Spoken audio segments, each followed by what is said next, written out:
morning I found the envelope, I was sitting alone at a corner table in the hotel lobby cafe, pretending to read the menu while my husband spoke quietly on his phone 20 feet away.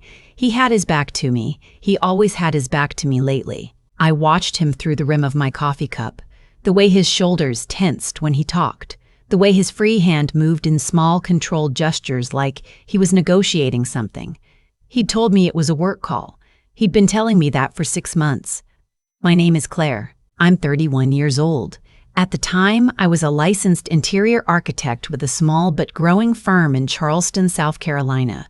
I had a husband named Marcus, a golden retriever named Biscuit, and a marriage that looked, from the outside, like something people pinned to vision boards. We were staying at the Hargrove Grand, a 4-star hotel in downtown Atlanta, for what Marcus called a reconnection weekend.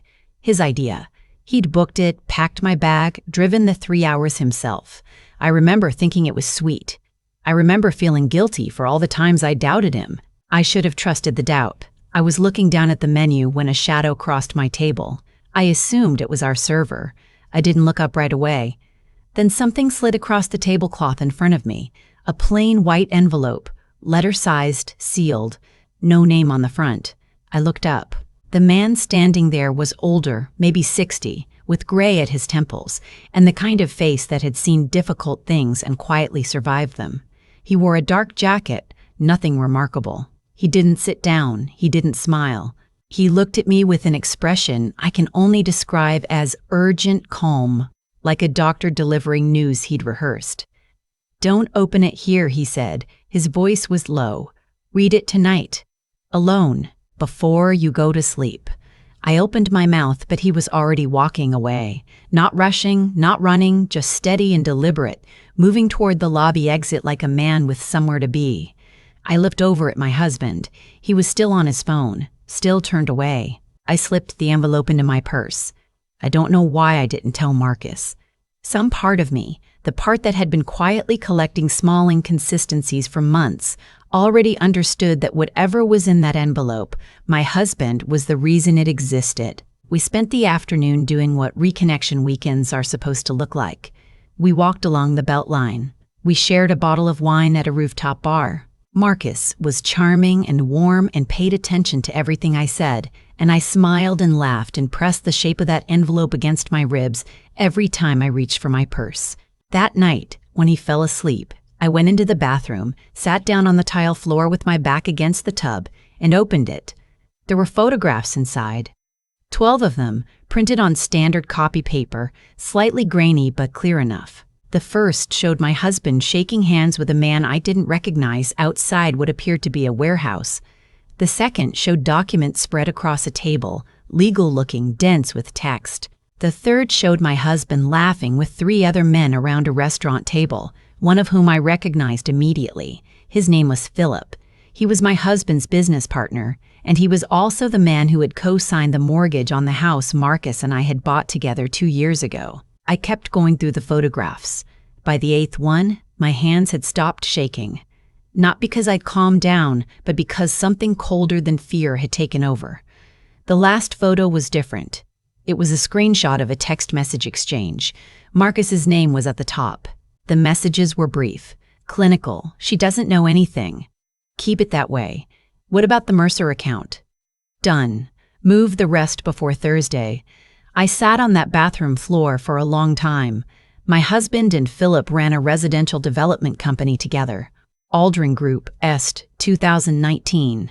I had always understood it to be a legitimate business. I'd seen the offices. I'd attended their company holiday party.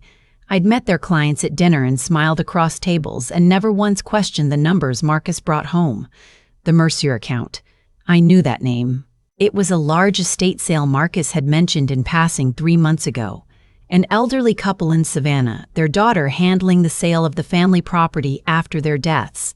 Marcus had said Aldrin Group was the buyer. I pulled up my phone and typed the address I remembered from the paperwork I'd once seen on our kitchen counter. The property had sold for $2.3 million in August. I found the listing easily. What I also found, buried in a local Savannah legal notice I never would have looked for on my own, was a separate filing. A dispute. The daughter of the Mercer estate had filed a complaint alleging the final sale price had been misrepresented and that $400,000 had been redirected without her knowledge or consent through an intermediary LLC. The LLC's registered agent was my husband. I didn't sleep that night. I lay next to Marcus in the dark and listened to him breathe and thought about every version of our life together that I had believed was real. We drove home to Charleston the next morning. Marcus was in a good mood. He played music and bought me a coffee at the drive-thru and asked if I'd enjoyed the trip. I did, I said. I watched the highway and said nothing else. The first thing I did when we got home was call my older sister, Nora. She was a paralegal at a firm in Columbia, and she was the smartest person I knew and the one person I trusted completely. I drove to her apartment that same evening while Marcus was at the gym. I laid the photographs on her kitchen table. She went through them slowly, twice. Then she sat back and said, "Claire, this is fraud. I know. Real estate fraud. Possibly wire fraud. How long do you think this has been going on?" "I don't know. The Mercer deal was August, but Philip has been with the company since the beginning." Nora looked at me carefully. "Do you know who gave you these?" I shook my head. He was maybe 60, gray hair. He knew who I was. He came straight to my table. She was quiet for a moment. "You need to be careful. If Marcus finds out you know before you have more information, things could get complicated." "Complicated how?" "You're on that mortgage, Claire. Your name is on documents. If the company is under investigation and you're legally tied to it, you're going to need to show very clearly that you had no knowledge and took action as soon as you did." "I hadn't thought about that." "The house." "My name." "What do I do?" I asked. "You need a real estate attorney, and you need to find out who that man was." I drove home. I made dinner. I sat across from my husband at the kitchen table and asked about his day and listened to him tell me about a new property they were looking at in Greenville, and I nodded and asked follow-up questions, and I felt like I was watching myself from a great distance. I started looking the next morning. The photographs had been printed, no metadata I could access, but the warehouse in the first photo had a partial sign visible above the loading dock.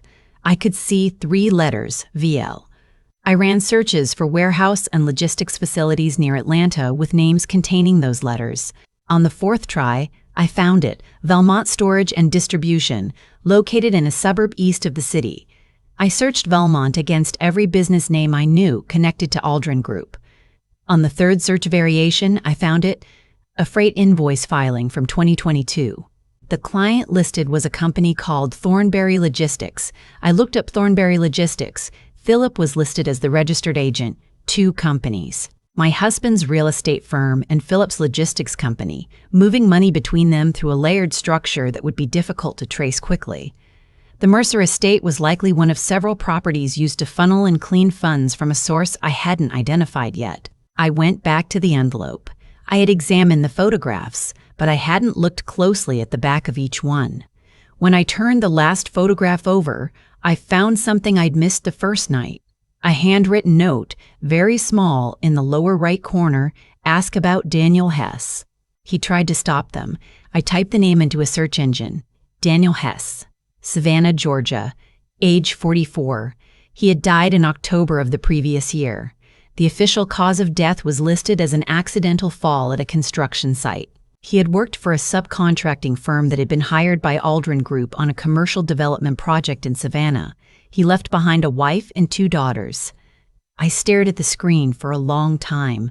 I called Nora. "It's not just fraud," I said. She was quiet on the other end for a moment. "How sure are you?"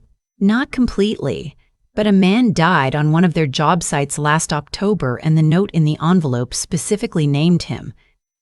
"Claire." Her voice shifted. "This is federal. You can't sit on this." "I know, but if I go to the FBI and I'm wrong, or if Marcus finds out before they have enough—" "I know someone," she said. "A contact at the U.S. Attorney's Office. He owes me a favor. Let me make a call." 3 days later, I met with 2 agents from the FBI's Financial Crimes Division at Nora's law firm, a woman named Agent Torres and her partner, Agent Briggs. I brought everything: The photographs, the legal notice, the Thornberry logistics filing, the information about Daniel Hess. Agent Torres listened without interrupting. When I finished, she exchanged a look with her partner. Ms. Port. Claire, she said, your husband's firm has been on our radar for about 4 months. We've been building a case, but we've had gaps. What you've brought us today fills several of them. I felt the floor tilt slightly under me. 4 months. We couldn't move without more documentation. We want to make sure when we do move, it holds. She asked me if I was willing to cooperate. She explained what that would look like, that I would need to continue living normally for a period of time while they gathered additional evidence, that I should not confront my husband or Philip, that I should document anything unusual I observed. How long? I asked. 3 to 6 weeks. I went home. I made dinner again. My husband asked how Nora was doing. She's good, I said. Busy with work. She's always busy, he said, and smiled at me, and I smiled back. Those weeks were the strangest of my life. I moved through my days with a stillness I didn't know I was capable of. I noticed things I had ignored for years. The burner phone Marcus kept in his car's center console, which he told me was a backup work phone. The evenings he spent on the back porch with the door closed, the way Philip always arrived at our house unannounced and left quickly when I came into the room. I wrote everything down, dates, times, descriptions. I sent encrypted updates to Agent Torres through a secure app she'd set up on a secondary device she gave me. In week 4, I found what I hadn't been looking for. I was in my husband's home office looking for a pen when I pulled open the wrong drawer. Underneath a folder of utility bills was a stack of photographs, not printed copies, actual developed photographs. I almost put them back. They were from before we were married, 3 years before by the dates on the backs. My husband and Philip at what appeared to be a celebration, champagne, a restaurant, several men in suits. One of the men I recognized from a newspaper photo I had seen while researching, a city council member from Savannah who had resigned the prior year amid an unspecified ethics investigation. The connection was now 3 levels deep. The LLC, the logistics company, a city official. Daniel Hess had discovered something. He had tried, the note said, to stop them. I photographed the photographs with my phone and sent them to Agent Torres within the hour. She called me back 12 minutes later. We're moving up the timeline, she said. My husband was arrested on a Tuesday morning. I wasn't there when it happened. I was at Nora's apartment, sitting at her kitchen table with a cup of coffee going cold in front of me, when she put her hand on mine and said, "It's done." Philip was arrested the same morning at his office. The city council member had already been taken into custody 2 days prior as part of a separate but coordinated federal action. The charges against my husband included wire fraud, real estate fraud, and conspiracy. The investigation into Daniel Hess's death was reopened, officially, as a criminal inquiry. It took 11 more months for the case to move through the courts. I won't compress that into a sentence because it wasn't a sentence. It was 11 months of depositions and document reviews and conversations with attorneys in a divorce proceeding running parallel to a federal prosecution. It was selling the house I had once thought was my home and moving into an apartment 2 miles from Nora's place. It was learning that my name had been used on 3 additional documents I hadn't known existed and working with investigators to establish clearly, painstakingly, that I had not been a willing participant. I was cleared. Marcus pled guilty to 3 counts of wire fraud and 1 count of conspiracy. He was sentenced to 7 years in federal prison. Philip received a longer sentence, 9 years, because investigators found he had been the one to direct operations at the Belmont warehouse and had been the point of contact with the city official. The city council member cooperated with prosecutors in exchange for a reduced sentence. He provided testimony that confirmed Daniel Hess had confronted Philip directly at the construction site, that Daniel had told Philip he was going to report what he had found in the company's financials to the state labor board. Philip had followed him. What happened next was ruled finally not an accident. Philip was charged separately with involuntary manslaughter. The charge added 4 years to his sentence. Daniel Hess's wife, whose name was June, filed a civil suit against the Aldrin Group's remaining assets. She won. The settlement was enough to pay off her mortgage and fund a college account for each of her daughters. I know because I attended the civil ruling.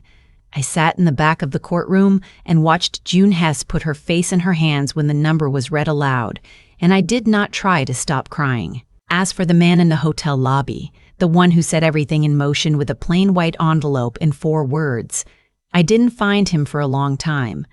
Then one afternoon, about 8 months after the arrests, I got a call from Agent Torres. "We identified your source," she said. "His name is Walter Greer. He was a forensic accountant. Marcus's company had hired his firm for a one-time audit 2 years ago. He found discrepancies he couldn't reconcile and eventually traced them far enough to understand what he was looking at. He tried twice to report it internally. Both times he was told the issues had been addressed. Why didn't he go to the FBI himself? He did. About a year before he came to you. He was told the report had been logged. Whether it was acted on, that's a question the Bureau is looking at internally. He didn't stop. He kept gathering documentation on his own. He came to you because he needed someone on the inside who would have credibility and because he knew you were the only person connected to the company who wasn't." I was quiet for a moment. "Is he okay?" "He retired. He's in Asheville, I believe. He was never in any danger. Your husband never knew who had gone to the FBI the first time." I thought about him, a 60-year-old man in a dark jacket, walking calmly out of a hotel lobby, trusting a stranger with the only copy he had of something that had cost him 2 years of his life to build. I thought about Daniel Hess going to work one October morning, deciding that what he knew was too important to stay quiet about. I thought about all of the things that had to line up perfectly for any of this to reach the people it needed to reach. I'm not someone who talks about fate. I don't know what word to use for the particular convergence of a stranger's courage, a dead man's conscience, and a woman sitting alone at a cafe table with nothing but a cold cup of coffee and a gut feeling she'd spent 6 months learning to ignore. I only know that the morning everything changed. I almost didn't reach into my purse. I almost left the envelope on the table, assuming it wasn't for me. I've thought about that moment many times since. I'll keep thinking about it for the rest of my life.